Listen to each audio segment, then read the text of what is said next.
যদি স্পার্মের মোটিলিটি খুব কম হয় তখন কিন্তু হতাশ হলে চলবে না। এটার জন্য যে সব শেষ হয়ে গেল এটা ভাবার কিছু নাই, কারণ আমাদের কিন্তু অনেক অ্যাডভান্স টেকনিক আছে যেটা দিয়ে আমাদের বায়োলজিক্যাল বাবা হওয়া সম্ভব। নমস্কার, আমি ডাক্তার অনুকা রায়, ইনফার্টিলিটি স্পেশালিস্ট ও কনসালটেন্ট গাইনোকোলজিস্ট, ল্যাপারোস্কোপিক এবং হিস্টোস্কোপিক সার্জন। আমি আজকে যে বিষয় নিয়ে কথা বলবো বা আলোচনা করব সেটা হলো লো স্পার্ম মোটিলিটি বা শুক্রাণু চলাফেরা করার ক্ষমতা কম, যাকে আমরা বলি অ্যাস্টেনোজোস্পার্মিয়া। পুরুষ বন্ধ্যাত্বর মধ্যে যেটা মেইন ইনভেস্টিগেশন সেটা হলো সিমেন অ্যানালাইসিস। এখন এই সিমেন অ্যানালাইসিসে আমরা তিনটা মেইন প্যারামিটার দেখি।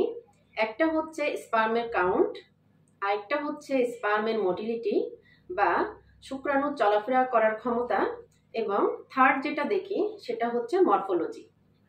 এর মধ্যে এই তিনটার মধ্যে যদি যে কোনো একটা বা দুইটা বা একাধিক যদি অ্যাবনর্মালিটি থাকে তখন কিন্তু ন্যাচারালি কনসেপশন সম্ভব হয় না। এখন আসা যাক এই অ্যাস্টেনোজোস্পার্মিয়াটা কি। সিমেন অ্যানালাইসিসের ভিতরে স্পার্ম কাউন্ট ঠিক আছে কিন্তু স্পার্মের মোটিলিটি কম বা গতিশীলতা কম, তখন আমরা এটাকে বলি অ্যাস্টেনোজোস্পার্মিয়া। এখন হু গাইডলাইন অনুযায়ী 2021 আমরা দেখি টোটাল স্পার্ম মোটিলিটি 42% এবং অ্যাক্টিভ মোটিলিটি 30%। এর থেকে যদি কম হয়, মানে টোটাল মোটিলিটির 40%-এর নিচে হলে এবং অ্যাক্টিভ মোটিলিটির 30%-এর নিচে হলে আমরা তাকে বলি লো স্পার্ম মোটিলিটি বা অ্যাস্টেনোজোস্পার্মিয়া। এখন আসা যাক এই লো স্পার্ম মোটিলিটি বা অ্যাস্টেনোজোস্পার্মিয়া কেন এত ইম্পর্টেন্ট।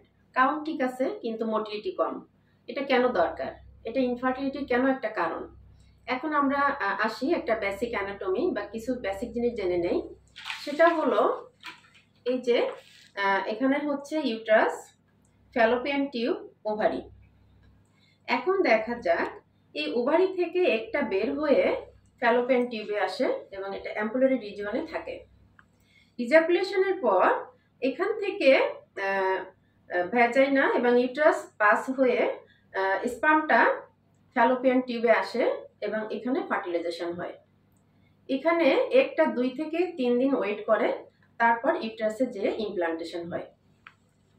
এখন দেখি স্পার্ম যদি কোয়ালিটি সম্পন্ন না হয় বা গুড কোয়ালিটি না হয় তখন কিন্তু ইজাকুলেশনের পরে ফ্যালোপিয়ান টিউবে যেতে পারবে না এবং ফার্টিলাইজেশনও হবে না। তারপরেও আরেকটা ব্যাপার, ফার্টিলাইজেশন হতে গেলে গুড কোয়ালিটি স্পার্ম দরকার এবং এখানে টিউব কিন্তু হেল্প করে, যেমন সিলিয়া এবং মিউকাস সিক্রেশন, বিভিন্ন ব্যাপার আছে যেটা কিন্তু ফার্টিলাইজেশনে হেল্প করে।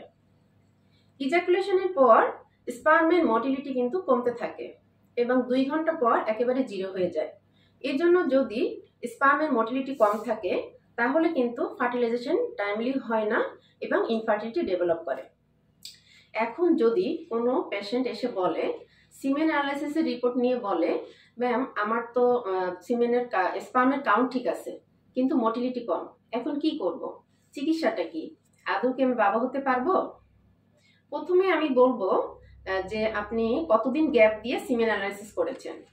যদি 3 দিনের বেশি হয় তাহলে কিন্তু দেখা যায় ফার্স্টলি মোটিলিটি কমতে পারে এবং এটা আমাদের অবশ্যই 3 দিন গ্যাপ দিয়ে করতে হবে। আবার দেখা যায় কোন ল্যাব থেকে টেস্টটা করানো হয়েছে। যদি ভালো কোয়ালিটিফুল ল্যাব থেকে না করা হয় তাহলে কিন্তু রিপোর্ট রিলায়েবল হয় না। এখন আসা যাক এই লো স্পার্ম মোটিলিটি এর চিকিৎসাটা কি। আরেকটা ব্যাপার দেখা যাক, এই লো স্পার্ম মোটিলিটি চিকিৎসার আগে আমাদের কিন্তু জেনে নেওয়া উচিত এর কারণটা কি। কারণটা কিন্তু খুব বেশি কঠিন কিছু তা না, যেমন স্মোকিং বা অকুপেশনটা যদি রং বা কেমিক্যালের সাথে রিলেটেড হয়, টাইট অন্তর্বাস যদি কেউ করে, মেডিকেল ডিসঅর্ডার যেমন আনকন্ট্রোল ডায়াবেটিস, এগুলা, আবার স্ট্রেসফুল লাইফটাও কিন্তু এর সাথে রিলেটেড। আবার স্ক্রোটামের আরেকটা ডিজিজ আছে যেটাকে আমরা বলি ভেরিকোসিল। এখানে কিন্তু স্ক্রোটামের টেম্পারেচার বেড়ে যায় যার কারণে স্পার্মের মোটিলিটিটা কমে যায়। এখন আমরা দেখি এর চিকিৎসাটা কি। চিকিৎসা কিন্তু একটা জিনিসের উপর ডিপেন্ড করছে না। যেহেতু আমাদের ফিমেল পার্টনারের শরীরে প্রেগনেন্সিটা আসবে, সুতরাং ফিমেল পার্টনারের এজ, ফ্যালোপিয়ান টিউবের রিপোর্ট, তারপর হচ্ছে মানে ফ্যালোপিয়ান টিউবটা ঠিক আছে কিনা, ওভারিতে ডিমের পরিমাণ ঠিক আছে কিনা, এবং বয়সটা কত, এগুলো আমাদের দেখতে হবে। এখন দেখা যাক, যদি আমাদের স্পার্মের মোটিলিটি বা শুক্রাণুর যে চলাফেরার ক্ষমতা এটা যদি সামান্য কম হয় এবং ওয়াইপের রিপোর্টটা যদি ঠিক থাকে, তখন আমরা 2 থেকে 3 মাসের জন্য অ্যান্টিঅক্সিডেন্ট দিয়ে থাকি এবং এই অ্যান্টিঅক্সিডেন্ট 2 থেকে 3 মাস চলবে এবং এর ভিতরে আমরা পেশেন্টকে কিছু অ্যাডভাইস দিয়ে থাকি। এখন আমরা যে কিছু অ্যাডভাইস দিয়ে থাকি সেগুলো যেমন লাইফস্টাইল মডিফিকেশন, এর ভিতরে যেমন কি আছে, অনেকে দেখা যায় ঘুম হয় না ঠিক মতো, ডেইলি 6 থেকে 7 ঘন্টা সাউন্ড স্লিপ থাকতে হবে, মেনটেন করতে হবে গুড নিউট্রিশন, মানে ভিটামিন জাতীয় খাবার যেমন A D, vitamin B12 C, এগুলা, আর রিচ ফুড যেগুলো এগুলো অ্যাভয়েড করতে হবে। আরেকটা ব্যাপার আছে, যদি কেউ কারো অকুপেশনটা কেমিক্যাল বা আপনার রঙের সাথে রিলেটেড হয়, অনেক পেশেন্ট আছে যে স্পার্মের কাউন্ট বা মোটিলিটি খুবই খারাপ, তারা হচ্ছে কেমিক্যাল বা রং রিলেটেড অকুপেশনের সাথে জড়িত, তাদের কিন্তু এটা অ্যাভয়েড করতে হবে, তা নাহলে এটা ইমপ্রুভ করা টাফ হয়ে যাবে। আচ্ছা, আর যদি ডায়াবেটিস থাকে তাহলে ডায়াবেটিসটা আমাদের অবশ্যই কন্ট্রোল করতে হবে এবং আমাদের কিন্তু রেগুলার এক্সারসাইজের অ্যাডভাইসও দিতে হবে। এক্সারসাইজে কিন্তু অনেক সমস্যার সমাধান হয়ে যায়। এখন এই অ্যান্টিঅক্সিডেন্ট এবং কিছু অ্যাডভাইস আমরা 2 থেকে 3 মাস দেখব, তারপর 2 থেকে 3 মাস পরে আরেকটা সিমেন অ্যানালাইসিস করব এবং এই সিমেন অ্যানালাইসিসটা একটা ভালো ল্যাব থেকে হতে হবে এবং 3 দিন গ্যাপ দিয়ে করতে হবে, তাহলে আমরা অ্যাকুরেট রিপোর্টটা পাবো। যদি এখানে দেখি ইমপ্রুভমেন্ট হয়েছে, তাহলে আমরা ওয়াইফকে ওভুলেশন ইন্ডাকশন দিব এবং নর্মালের জন্য নর্মালভাবে ট্রাই করব।